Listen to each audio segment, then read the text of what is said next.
Welcome, Wappers. Major change of scenery tonight for this week's ATW on the Inca Empire. I'm here in Miss Yu and Miss Lee's room because of a drama class over in our normal ATW recording room. So if you see me laugh or see me smile or giggle, it's probably because Miss Yu and Miss Lee are making fun of me while I record this, and they're probably saying something about me in Mandarin or something that I don't know about. So anyways, let's get down to business. We'll make this short and sweet. We're talking about South America in the post-classical period, and that means the Inca Empire are on tap for today. The Inca Empire, so many similarities, so many comparisons to not only the Aztecs, their neighbors to the north, but also empires outside of South America. And we'll start with geography. You'll see on the map here, the Inca Empire, the key geographical feature to be aware of is the west coast of South America. The Inca Empire was thousands of miles long. It is one of the longest and largest empires in Western Hemisphere history. No empire in the Americas was larger than the Inca Empire. They were tremendously expansive. And the Inca Empire solidified this expansive empire. We'll talk about that much more later on. But they built key cities, and I want to point out three of them on the map. One is Cuzco, that was one of their major cities. Lima, which is today the capital of Peru, and then also Cajamarca. Those three cities were three of the largest cities in the Inca Empire. But west coast of South America, and key geographical feature is the Andes Mountains, the same mountains that were once home to the Chauvin peoples of the Andes Mountains. So that's where we're at with geography. Now, I want to talk primarily in the beginning here about unifying and empire building. How did the Inca bring all these different peoples together over such an expansive empire?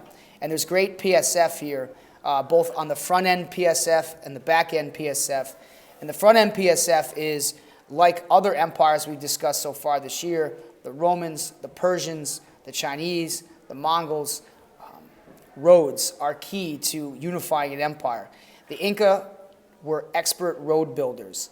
Much like the Aztecs were expert city builders, the Inca were expert road builders. They had extensive networks all throughout South America and all throughout their empire, where they unified various parts of the empire through roadways.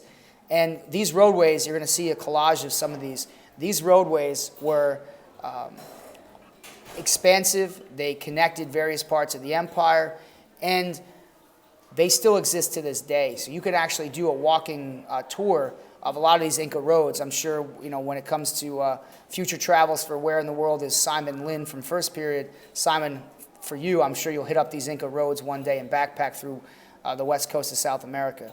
But no doubt, these roads were critical to the success of the empire building, mainly for things like transportation, for trade, but also for military conquest. To be able to bring your army all the way across onto various parts of the empire, help the Inca armies conquer and raid other territories. Now, once the Inca built up this empire, thinking about a time frame here, 1400s. This is really the pinnacle of the Inca Empire, 1400s.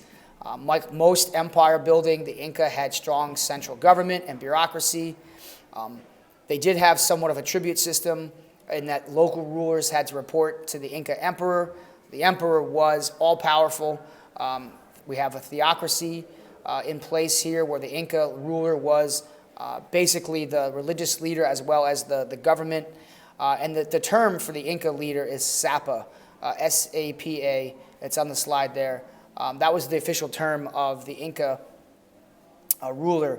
And it's this idea that the state, the government, was all about the Sapa. Everything was about the Sapa.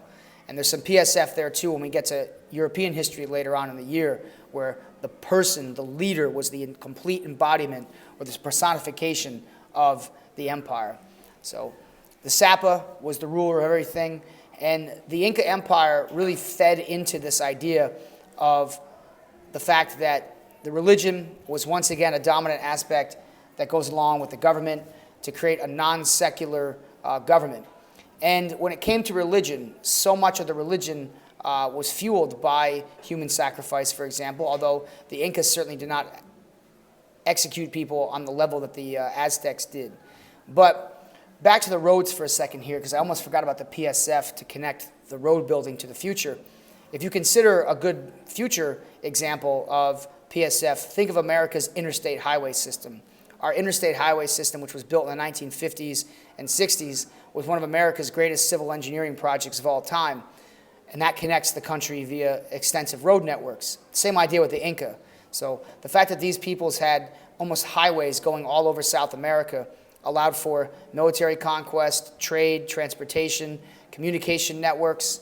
So the Inca were truly sophisticated in this regard, much more so than other parts of the world at the time. Now, I mentioned earlier the tribute system. The Inca had a very unique system of tribute, and it was similar to what we learned about with the Aztecs and the Chinese dynasties, but the Inca system was quite unique in that it was called the mita system. And the mita system was a form of labor service.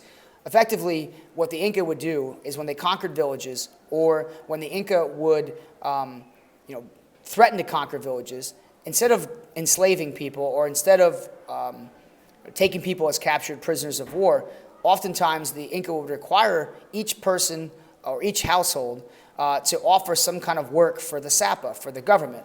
And this was a unique system. The mita system did not exist in other parts of the world. I guess if you had to make a comparison, it's kind of like feudalism, because the people who worked for the Sapa or for the government, these people were required to work, and in return, they received protection. So it's actually very much like feudalism in Europe. But it's a combination of feudalism and forced labor, because the people didn't have a choice. They were required to do this. And the mita system was a unique labor service. So chalk that up there along with the tribute system, with slavery. This is a form of labor that we have to learn about. And as I mentioned before, the Inca conquered expansive parts of South America. But another unique feature about the Inca Empire, one that I want to touch upon here, and this does have to do with some of their religious aspects. The Inca preferred peaceful incorporation. By and large, in general, their empires did not force conquered people or enslavement of people to follow their religions. They did offer a sense of religious toleration, which is certainly, as we've seen around the world, something unique. Most empires did not offer this luxury to people. So with the Inca, they conquered a variety of different tribes, they conquered a variety of different peoples, and they often allowed those people's local traditions, local religions to prosper. But one thing that the local peoples could not avoid was the mita system. So that was the Incas' way of controlling their empire. Like the Aztecs, though, the inevitability of the European arrival is going to spark the beginning of the end of the Inca. And ultimately, while we haven't covered this yet, the foreshadowing on both the Aztec and the Inca are two empires we've discussed the last couple of days. Ultimately, the foreshadowing here is going to be that when the Europeans arrived, they're going to destroy and dismantle these massive empires. And my goal throughout this whole process was ultimately to really help you understand, number one, the level of sophistication. I've said that a lot in class. Just how sophisticated these regions were, and just how advanced their construction, their agriculture, their leadership, their government structures were so advanced, despite what a lot of people perceive. And this even includes the North American societies, who also will run into the Europeans as well, when the Europeans began advancing into North America. So the level of sophistication is high. But also, it's important for us to continue to understand the dynamic between the different parts of the world. Much like North America and Mesoamerica, South America was lacking metallurgy.